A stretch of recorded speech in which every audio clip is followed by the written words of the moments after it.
Et pour aller plus loin sur ce sujet, nous sommes en ligne avec le professeur Franklin Nyamsi, professeur agrégé en philosophie, écrivain, panafricaniste et membre du conseil d'orientation de l'Institut des peuples noirs Farafina. Bonsoir professeur.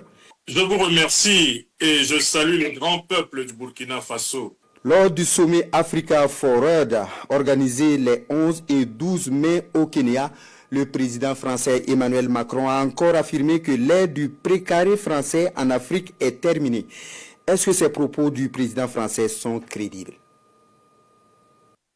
Les propos du président français Emmanuel Macron au Kenya sont des propos qui sonnent un disque rayé.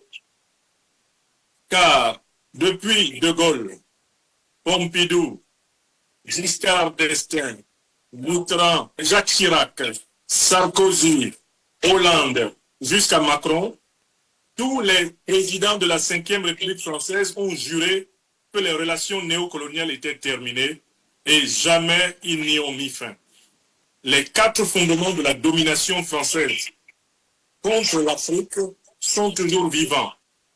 L'occupation militaire a été réorganisée dans ce que Emmanuel Macron et ses compagnons appellent un dispositif socle qui leur permet de conserver l'essentiel de leur base néocolonialiste qui quadrille à Djibouti, et bien à Abidjan, à Dakar, à Libreville, les pays africains. Ils ont redistribué leurs éléments militaires dans des compagnies de sécurité privées dans les ONG. La monnaie néocoloniale et coloniale du franc CFA est encore vivante. Elle est émise à sa manière et elle permet d'ailleurs de financer le terrorisme sur le dos des Africains eux-mêmes. La France continue de s'ingérer dans le choix des dirigeants africains comme elle le faisait d'ailleurs depuis la période précédant les indépendances formelles. Et enfin, Emmanuel Macron essaye d'imposer l'agenda de domination culturelle de la francophonie, ce qu'a fait chacun de ses prédécesseurs avant lui. Donc ce sont des propos qui ne sonnent d'autant pas crédibles que le président Macron est à la tête d'une coalition impérialiste qui soutient, médiatise et arme le terrorisme au Sahel et en Afrique francophone pour s'assurer que l'Afrique francophone va continuer à être le compte d'épargne du compte chèque courant de la France qui est au rouge et qui précisément est en déclin sur tous les cadrans de la puissance, de l'économie à la diplomatie. Professeur, le choix de Nairobi pour abriter ce sommet est-il le signe de la perte de l'influence française en Afrique francophone? C'est évident. Emmanuel Macron a été chassé d'Afrique francophone.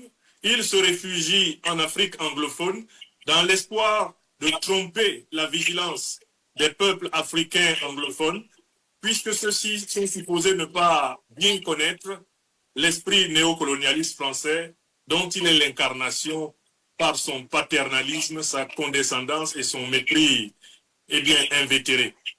Malheureusement, même à Nairobi, Emmanuel Macron et le néocolonialisme français ont été rattrapés.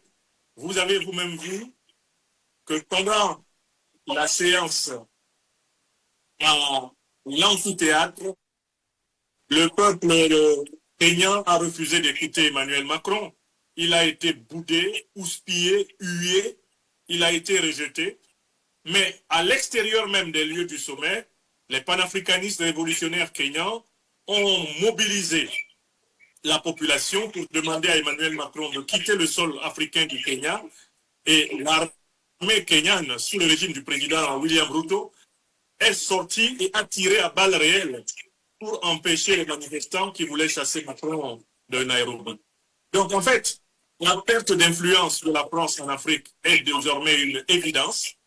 Et ce qui est par contre scandaleux, c'est la persistance d'Emmanuel Macron dans des postures paternalistes, condescendantes et méprisantes, comme celle dans laquelle on l'a vu carrément gronder, carrément vitupérer et vociférer contre l'Assemblée, qui à Nairobi ne voulait pas l'écouter, ce qui est légitime.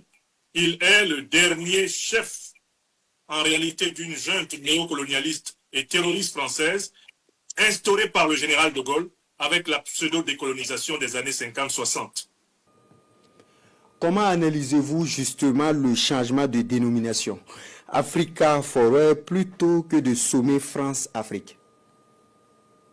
En réalité, Africa Forward, c'est une moquerie de plus, d'autant plus que la France est en crise économique sévère. Emmanuel Macron est confronté à un déficit budgétaire de plus de 3 000 milliards d'euros. Et pendant très longtemps, les déficits budgétaires français étaient financés par les ressources naturelles africaines, par les réserves de change africaines. Tout cela est en train de dysfonctionner gravement. La France est au rouge, et ce n'est pas une France au rouge, incapable de faire face à son propre déficit budgétaire. Une France sans budget, une France sans majorité parlementaire de gouvernement, ce n'est pas elle qui peut, soi-disant, impulser un développement qu'elle a échoué pendant plus de 60 ans à impulser. Et les recherches scientifiques établissent même aujourd'hui que la colonisation africaine par la France a été financée par les Africains eux-mêmes, contre leur volonté, sous le forceps de la barbarie et de la haute criminalité coloniale. La France n'est pas capable de développer l'Afrique parce qu'elle n'est même pas capable de fonctionner elle-même sur ses fonds propres aujourd'hui. Et c'est une défaite intellectuelle, idéologique, politique, spirituelle et morale qu'incarne aujourd'hui le président Emmanuel Macron, car en fait, avec lui, la France a été jetée plus bas que terre. C'est le président du déshonneur, c'est le président de la déchéance, c'est le président de l'élision de la puissance française. Professeur, au final, quel bilan dressez-vous de ce sommet de Nairobi? Un bilan très négatif. C'est un sommet qui médiatiquement a été raté parce que le président Macron n'a pas loupé l'occasion de reproduire ses mauvais réflexes paternalistes, néocolonialistes et méprisants envers le peuple kényan. Donc c'est raté. Il est raté sur le plan populaire car le peuple kényan a, à l'intérieur de l'hémicycle du colloque et à l'extérieur, vomi Macron. Il est aussi raté parce que Emmanuel Macron a voulu se moquer de l'Afrique de l'Ouest.